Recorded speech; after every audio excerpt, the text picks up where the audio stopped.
నమస్కారం. నేను మీ స్వీయ వర్మ. ఈరోజు మనతో పాటు స్టూడియోలో ఉన్నారు విజయలక్ష్మి భట్టిప్రోలు గారు, ప్రముఖ ఆధ్యాత్మికవేత్త.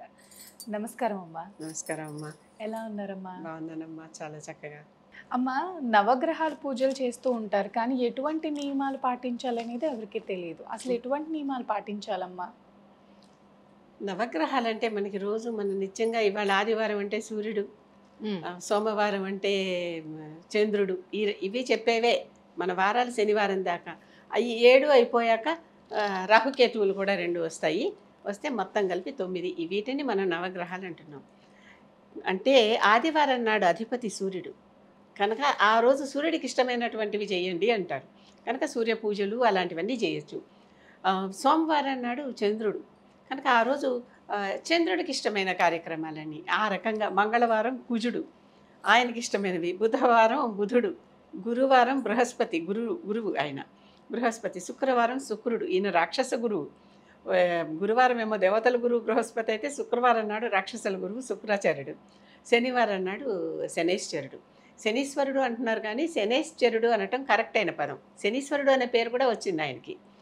అంటే శని అంటే నెమ్మదిగా అని అర్థం. మందంగా నెమ్మదిగా నడుస్తాడు కనుక ఈయనకు మందుడు అని కూడా పేరు. శనైశ్చర నెమ్మదిగా నడుస్తాడు. అందుకే ఈ శని పడితే కాలం ఎక్కువ కాలం ఉంటుంది, అన్నిటికంటే బిగ్గెస్ట్ కాలం అది. ఈ రాహు కేతువు ఒకళ్ళే ఇద్దరయ్యారు. అమృతం తిన్నాక శిరఖండన చేయటం వల్ల శిరంతో ఒకళ్ళు, దేహంతో ఒకళ్ళు. ఒకళ్ళకి శరీరం తల ఒక్కటే ఉంటుంది, కింద దేహం ఉంటుంది. ఇంకొకళ్ళ కింద దేహం ఉండి పైనేమో పాము తల ఉంటుంది. ఆ రకంగా వచ్చేసి ఉంటుంది వీళ్ళిద్దరూ. అంటే ఏంటి, ఈ వేటిని నియమాలు ఏమిటంటే ఏ రోజు ఆ రోజు వాళ్ళు అధిష్టానం కనుక వాళ్ళని ఆ రోజు పర్టికులర్ రోజున పూజిస్తే వాళ్ళకి తృప్తి.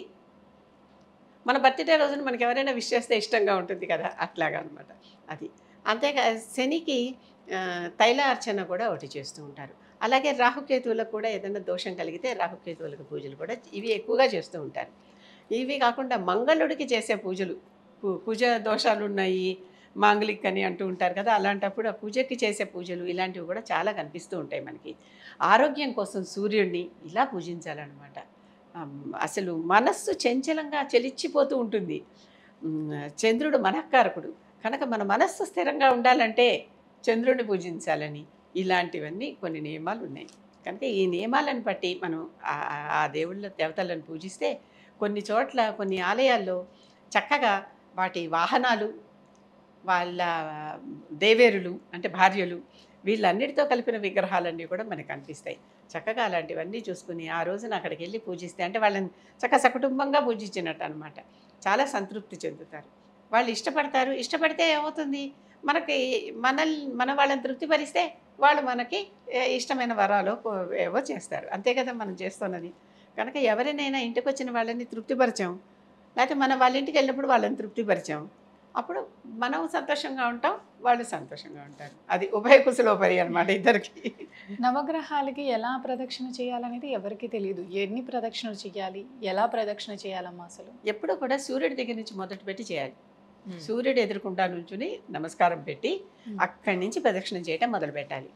వాళ్ళ దిక్కుల్ని బట్టి ఆయా దిక్కులకి వాటి ముఖాలు ఉంటాయి, అవి తెలిసిపోతూనే ఉంటాయి మనకి. అక్కడ అరేంజ్ చేయటమే అలా ఉంటాయి, అరేంజ్మెంట్లో ఉంటుంది.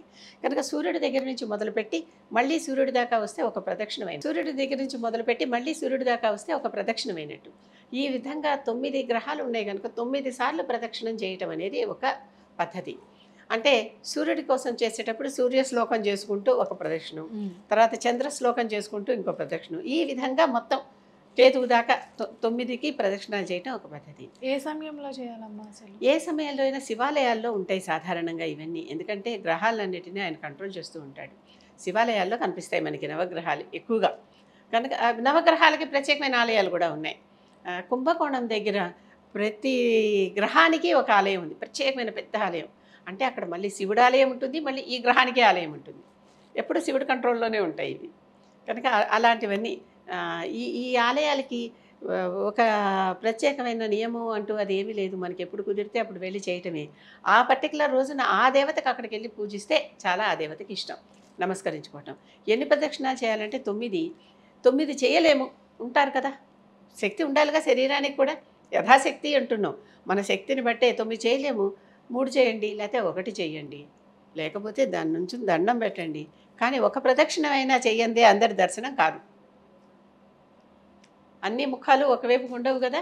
ఒక్క ప్రదక్షిణమైనా కనీసం చెయ్యందే 9 మంది దేవతల దర్శనం కాదు. వీరు కూడా దేవతలే, వీళ్ళను కూడా పూజించటానికే వెళ్తున్నాం. అవేవో దోషాలు అన్నట్లుగా ఎందుకు వచ్చాయో అవన్నీ తెలియదు. ఇది కూడా ఒక రకంగా నా దృష్టిలో తప్పే. అక్కడ కాళ్ళు కడుక్కొని రావటం, మళ్ళీ చిట్ట చివరిలో వెళ్ళి చేయటం, లేకపోతే ఒకసారి అక్కడ చేశాక అక్కడి నుంచి మళ్ళీ ఇంటికి వచ్చాక స్నానాలు చేయటం, ఇలాంటి చేసేవాళ్ళు కూడా ఉన్నారు. అక్కడ ప్రసాదాలు ఏమీ తీసుకోకపోవటం, ఇలాంటివన్నీ కూడా ఉన్నాయి. ఏం పర్వాలేదు, అక్కడ చక్కగా పూజ చేయొచ్చు, అక్కడ నమస్కారం చేసుకోవచ్చు. కాళ్ళు కడుక్కుని ఇంటికి రావాల్సినటువంటి అవసరాలు ఏమీ ఉండవు. వాళ్ళ దేవతలు కాబట్టి అసలు మనం దండం ఎందుకు పెడుతున్నాము? దేవతని భావించే కదా పూజ చేస్తున్నాం. కనుక భయం అక్కర్లా. ఈ భయాలు శుభ్రంగా తీసేయచ్చు మనసులో నుంచి. ధన్యవాదాలమ్మా. నమస్కారం. నమస్కారం.